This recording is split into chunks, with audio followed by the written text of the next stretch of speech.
Welcome to the third part of the energy series. In this video, we are going to cover more forms of energy and also the sources of energy. So, without any further delay, let's soar the sky.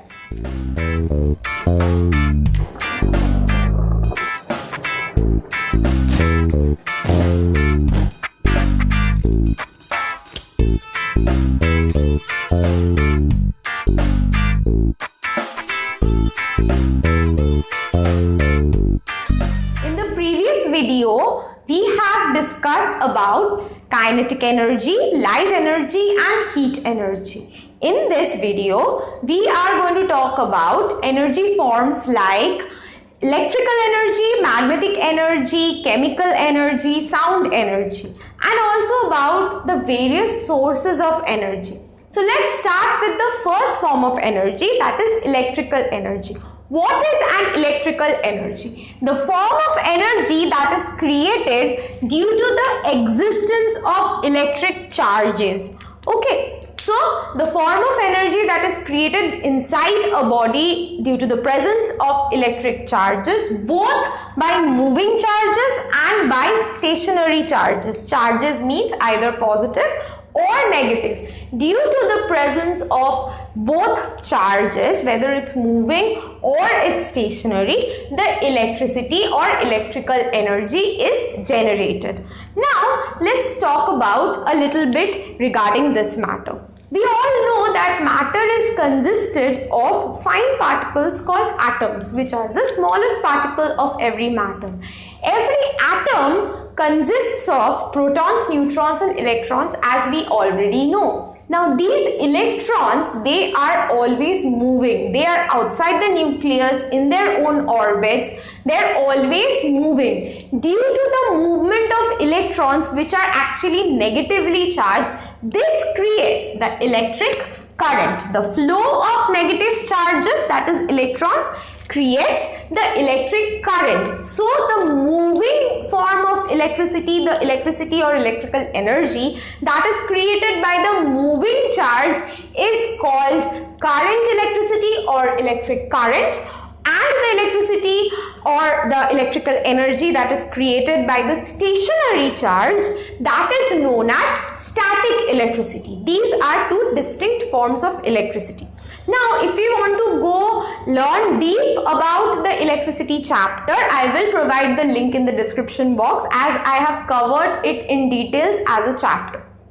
Let's come to the next point. Let's talk about the sources of electricity or electrical energy. The first source is the generator that converts mechanical energy to electricity. The turbines in a generator, if you have carefully noticed, it moves like this, which is a mechanical form of energy, that is kinetic energy. That energy gets converted to electrical energy, and that is how it is supplied to our home through the electrical wires. Next point is the batteries. Batteries, car batteries, if you have seen, and also the batteries that is used as an inverter in our houses. Those batteries convert chemical energy to electricity or electrical energy. They have certain kind of chemicals that enables the movement of electrons, hence creating electricity out of it.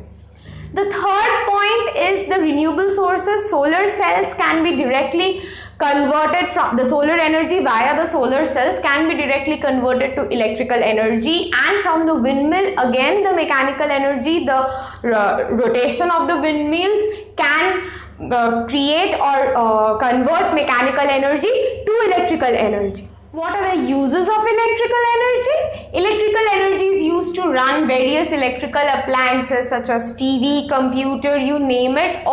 Most of the appliances that we use at our home or at our workplace, school, college, etc. are run by electricity. The next form of energy is sound energy. What is sound? Sound is a form of energy that is produced by the vibration of particles present in an object. We already know every matter is made up of atoms or particles, very tiny particles. Those particles are always in motion. In cases of solids, they are very close to each other, so they vibrate, they cannot move. but in the cases of liquid or gas, they can move as well. The vibration of the particles creates an energy which is called sound. Now, how is sound important? Sound enables the sensation of hearing inside us. When we hear a sound, what happens is our brain, our eardrum starts vibrating. When a sound energy wave hits our ear, the eardrum starts vibrating and it creates a signal which reaches the brain that tries to recognize which kind of sound it is and also gives us the sensation of that sound. We can hear that sound. The loudness of sound depends upon the vibration of the particles, the strength of the vibration of the particles. More the vibration of the particles, stronger the vibration of the particles inside an object, more loud will the sound be.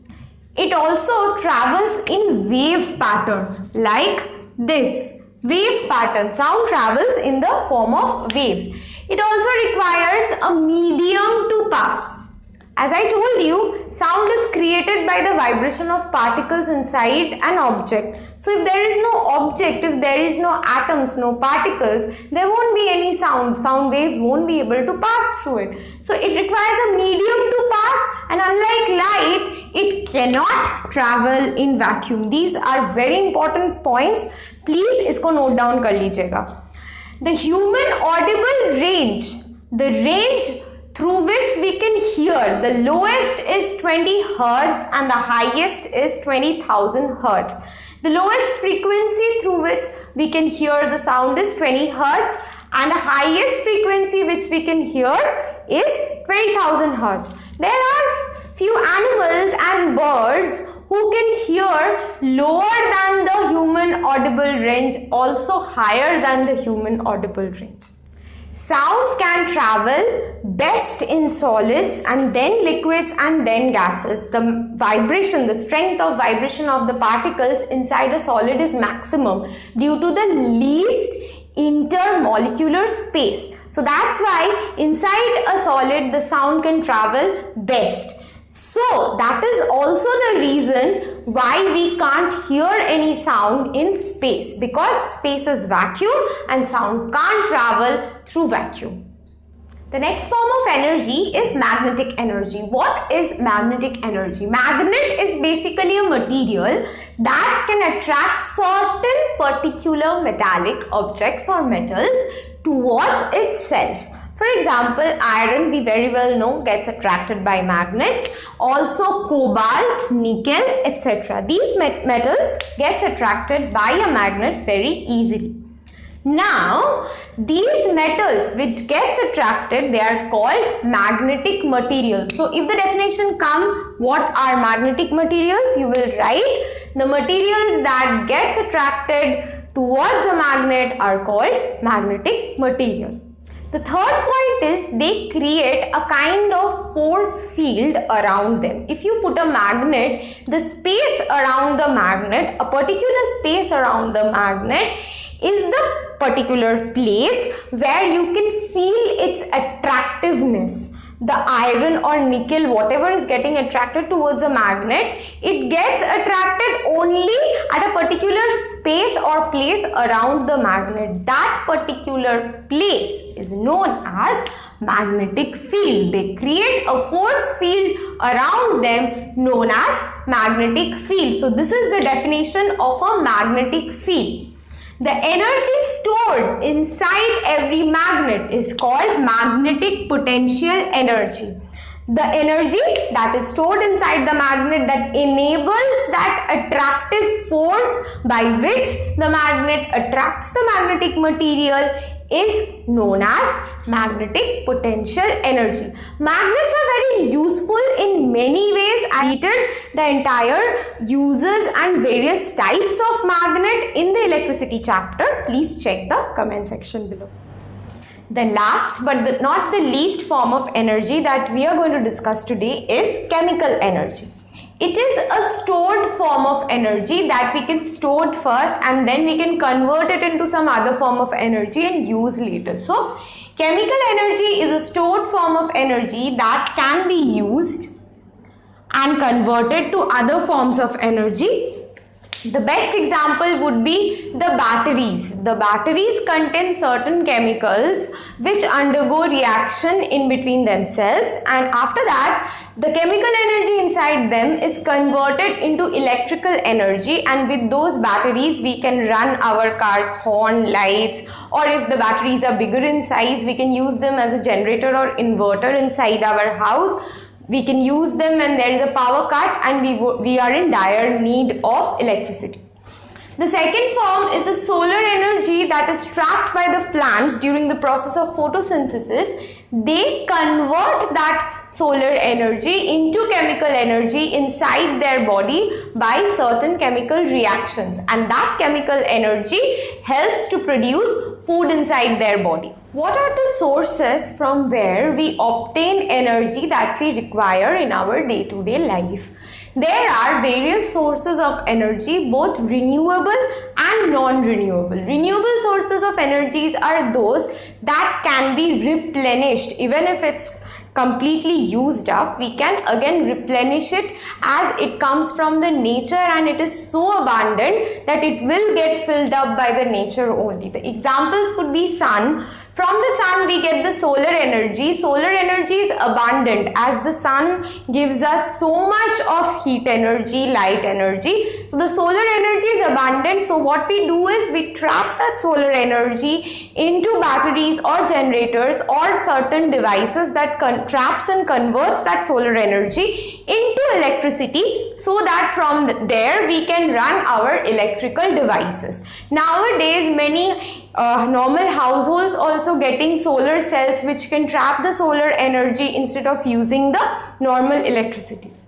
The second form is wind. We already know that when wind blows, it contains some amount of kinetic energy as it is in motion. That kinetic energy is also termed as wind energy as it is coming from the wind. That particular energy is used to run the windmills. You have seen windmills, I guess, and those windmills get run by the wind energy. That energy then again gets converted into electrical energy, and the electrically powered appliances can be run from it. Then comes water. Gush of water and flow of water contains a high amount of energy which we can call as hydro energy. There are hydroelectric power plants, mainly dams, where there are huge rivers and the flow or current of water is lot. What happens there is the hydro energy or the energy from the water is trapped and a turbine is rotated so that a mechanical energy is converted from it, and from there we convert it to electrical energy again, and it is used to run the electrical appliances. The fourth is biomass. What is biomass? Biomass is any decaying organic material. You must have heard about methane gas plants or gobar gas plants. What is methane? Methane is nothing but CH4. One carbon atom and 4 atoms of hydrogen make the methane gas. This methane gas is very useful in converting or creating electricity. So sometimes even biomass is also used as a fuel to create electricity. Next we'll come to the non-renewable sources of energy, which though are sources but get depleted quite fast. There is not an unlimited source of this energy, and we have already used them so much that it is getting depleted at a very quick rate. The example would be any kind of fossil fuels, coal, petroleum, etc. These are obtained from deep below the earth. Now let's talk about what are fossils. Fossils are nothing but very old decayed organic material which were buried deep inside the earth. The heat and pressure from the earth's core converted into a fossil which is almost like a stone that can be used as a fuel because it has a very high capacity of burning. So it easily burns. So from there we convert it into a fuel, and from there we also, the thermal power plants specially are run by the coal. The amount of coal is used in the thermal power plant is huge. So these are non-renewable sources of energy and they are getting depleted day by day. So it is always advisable for all the nation throughout the world that we shift to the renewable sources of energy as fast as we can, completely without being dependent on the non-renewable sources of energy. So here we come to the end of this video. Thank you for watching. Please go ahead and subscribe to our channel to get more such interesting videos, and share this video to join in the cause of spreading free education. Thank you.